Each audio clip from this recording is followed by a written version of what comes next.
Hello everyone, আসসালামু আলাইকুম। ইমরানস ইংলিশে আপনাদের আবারও ওয়েলকাম। বরাবরের মতোই আজকেও অত্যন্ত গুরুত্বপূর্ণ একটা টপিক নিয়ে আলোচনা করব, যেটা আপনার ঘন্টার পর ঘন্টা সময় বাঁচিয়ে দিবে এবং হাজার হাজার ওয়ার্ড মুখস্থ করা থেকে আপনি নিজেকে সেভ করতে পারবেন। দ্যাট মিন্স আপনি আপনার টাইমটাকে সেভ করতে পারবেন। So let's get started. আপনারা just focus on the white board. আমরা কোন টপিকটা নিয়ে আসলে আলোচনা করব, দেখেন। অর্থ না জেনেও 2 মিনিটে নাউন চেনার উপায়। অর্থ না জেনেও, ধরেন আপনি কোনো অর্থই জানেন না, কোনো ওয়ার্ডের কোনো অর্থই জানেন না। ইংরেজি ওয়ার্ডের সবকিছুর অর্থ আমরা জানি এমনটা না। ইংরেজি আমাদের যেহেতু নেটিভ ল্যাঙ্গুয়েজ না, সেহেতু আমরা ইংরেজিতে অনেক হাজার হাজার ওয়ার্ড আছে যেগুলোর অর্থ জানাটা একেবারে ইম্পসিবল। কিন্তু আজকে আমি আপনাদের এমন একটা টেকনিক শেখাবো, যে টেকনিকের মাধ্যমে আপনার হাজার হাজার ওয়ার্ড জাস্ট 2 মিনিটের মধ্যে আপনি ফাইন্ড আউট করতে পারবেন যে এটা নাউন কিনা। আর আপনাদেরকে একটু বলে রাখি, আমরা জানি সবাই পার্টস অফ স্পিচ ইংলিশ গ্রামারের অত্যন্ত গুরুত্বপূর্ণ একটা টপিক, যে টপিকটাতে আমাদের অবশ্যই আমাদের একটা দখল থাকতে হবে। সো আমরা সবাই জানি যে বাক্যে ব্যবহৃত প্রত্যেকটি শব্দকেই পার্টস অফ স্পিচ বলে, কিন্তু এখানে একটা ব্যাপার আছে। একটা ওয়ার্ড যদি বাক্যের মধ্যে ব্যবহৃত না হয়, তাহলে আমরা স্পেসিফিক্যালি বলতে পারবো না যে এটা কোন পার্টস অফ স্পিচ। আমি আবারও বলছি, একটা ওয়ার্ড কোনো বাক্যে ব্যবহৃত না হলে আমরা স্পেসিফিক্যালি বলতে পারবো না যে এটা কোন পার্টস অফ স্পিচ। কিন্তু আমি আপনাদেরকে আজকে এমন একটা টেকনিক শেখাবো, যে টেকনিকের মাধ্যমে হাজার হাজার ওয়ার্ডের মধ্য থেকে আপনি আপনার নাউনটাকে খুঁজে নিতে পারবেন। সো আমি একটা রেফারেন্স দিতে চাই। University admission test, BCS, job preparation সহ বিভিন্ন কম্পিটিটিভ এক্সামগুলোতে parts of speech find out করতে বলে। আপনাকে বলে which one of the following word is a noun. তখন আপনি কনফিউশন হয়ে যান, এত ক্লোজেস্ট মিনিং থাকে যে আপনি ভুলেই যান যে আসলে কোনটা নাউন কোনটা অ্যাডজেক্টিভ। সো আজকের এই ক্লাসটার পরে আপনার এই সমস্যা হবে না বলে আমি আশা করি। So let's get started. So অর্থ না জেনেও 2 মিনিটে নাউন চেনার উপায়। সো আমরা আপনাদের কেমন একটা বিষয় শেখাবো। কিছু ওয়ার্ড আছে, যে ওয়ার্ডগুলোর শেষে আপনি কিছু সাফিক্স অর্থাৎ কিছু লেটার দেখে বুঝতে পারবেন যে এটা আসলে নাউন নাকি অ্যাডজেক্টিভ। আমি আবার বলছি, ওয়ার্ডের শেষে কিছু লেটার দেখে অর্থাৎ কিছু সাফিক্স দেখে আপনি বুঝতে পারবেন যে এটা নাউন নাকি অন্য কিছু। চলুন আমরা দেখে নিই কোন লেটারগুলো কোনো ওয়ার্ডের শেষে থাকলে সেগুলোকে আমরা নাউন হিসেবে কাউন্ট করব। So let's get started. meant,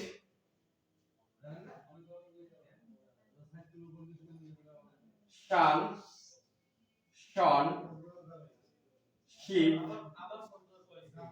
ness, meant, shun, shun, sheep, ness, dom,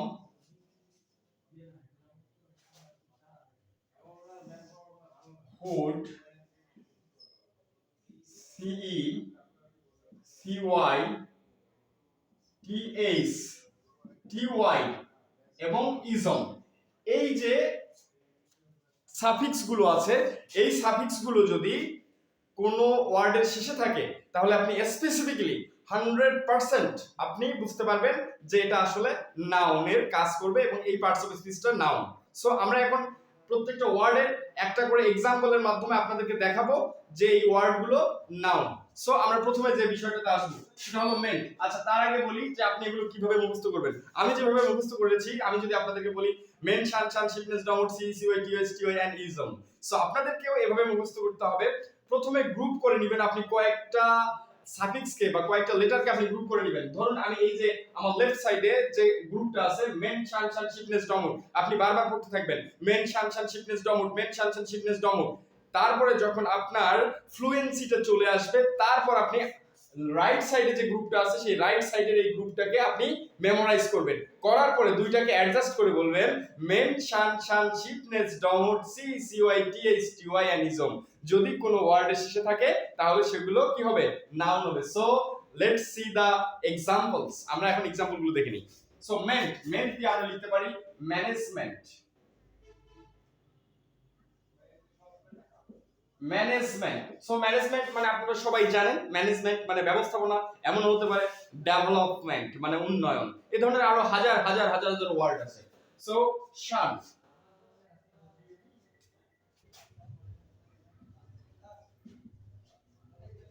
confusion.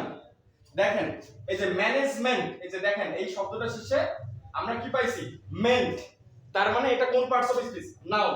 দেন আছে শান, কনফিউশন, এখানে দেখেন শান টি আই ও এন, তার মানে এই যে এই ওয়ার্ডটা একটা কি, নাউন। দেন শন, অ্যাকশন, অ্যাকশন, দেখেন এই ওয়ার্ডটার শেষে কি আছে, শন, দ্যাট মিন্স এটা হলো একটা কি, noun. Then ship, friendship, F R I E N D, friendship, দেখেন ফ্রেন্ডশিপ মানে হলো বন্ধুত্ব, এই যে দেখেন এখানে কি আছে, ফ্রেন্ডশিপ, তার মানে শিপ আছে এই ওয়ার্ডটা শেষে, তার মানে এটা হচ্ছে একটা কি, নাউন। এভাবে এই সাফিক্স গুলো যদি কোনো ওয়ার্ডের শেষে যোগ হয় তাহলে সেই ওয়ার্ডটার অর্থ না জানলেও আপনি বুঝতে পারবেন this is a noun. Okay, so ness, kindness, kindness, kindness, দেখেন এই ওয়ার্ডটার শেষে নেস আছে, কাইন্ডনেস মহানুভবতা। আচ্ছা, ডম, ফ্রিডম, ফ্রিডম, দেখেন ফ্রিডম স্বাধীনতা, দেখেন এখানে ডম আছে, তার মানে এই ওয়ার্ডটাও কি, নাউন। সো এবার আমরা রাইট সাইডে আমাদের যে সাফিক্স গুলো আছে এই সাফিক্স গুলো দিয়ে আমরা কিছু ওয়ার্ড দেখে নিই। সো প্রথমে আমাদের যে যে সাফিক্স আছে সেটা হচ্ছে হুড, আমরা এটা দিয়ে লিখতে পারি চাইল্ডহুড। দেখেন এখানে দেখেন চাইল্ডহুড, এই ওয়ার্ডটার শেষে কি আছে, hood, that means it's a noun. এরপরে দেখেন সিই, আমরা সিই দিয়ে লিখতে পারি influence, influ E N C E, influence, দেখেন এই ওয়ার্ডটার শেষে কি আছে, সি, দ্যাট মিন্স এটা একটা নাউন। এরপরে C Y, accuracy, accuracy, accuracy, দেখেন এখানে সি ওয়াই আছে, তার মানে কি এটা একটা নাউন। ইনফ্লুয়েন্স মানে হচ্ছে প্রভাব, অ্যাকিউরেসি মানে সঠিকতা, যথার্থতা, নির্ভুলতা। আচ্ছা, এরপরে আমরা TH, growth, G R O W T H, growth, দেখেন টিএইচ আছে, গ্রথ মানে বৃদ্ধি, তাহলে এই গ্রথ এটা কি একটা, টিএইচ আছে, তার মানে এটা হচ্ছে নাউন।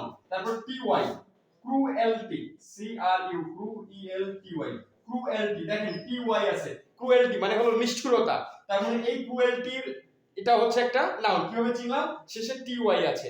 আচ্ছা, এরপরে last one ism, I S N, ism, আমরা এখানে লিখতে পারি হিরোইজম, হিরোইজম, হিরোইজম মানে কি, হিরোইজম মানে হচ্ছে বীরত্ব। সো একটা গান আছে বাংলায়, হাজারো ফুলের মাঝে তুমি একটি গোলাপ, আমরা সবাই লাল গোলাপ পছন্দ করি, ঠিক তেমনি হাজার হাজার ওয়ার্ড আছে, সেই ওয়ার্ড গুলো থেকে আপনি আমার এই টেকনিকের মাধ্যমে মাত্র 1 সেকেন্ডেই বের করতে পারবেন যে এটা নাউন নাকি অ্যাডজেক্টিভ নাকি অন্যান্য পার্টস অফ স্পিচ। সো আমি আবারও একটু এক্সাম্পল গুলো বলে দিই, ment, tion, sion, ship ness, dom, C C Y T H T Y and ism, এটা আপনাকে সূরার মতো মুখস্থ করতে হবে। সো এখানে एग्जांपल গুলো দেওয়া আছে, প্রত্যেকটা ওয়ার্ডের শেষে দেখেন এই মার্কার গুলো দেওয়া আছে, যে মার্কার গুলো দেখলে আপনি বুঝতে পারবেন this is absolutely a noun. So thank you so much, please subscribe my channel and follow me, stay connected with me to get more amazing classes.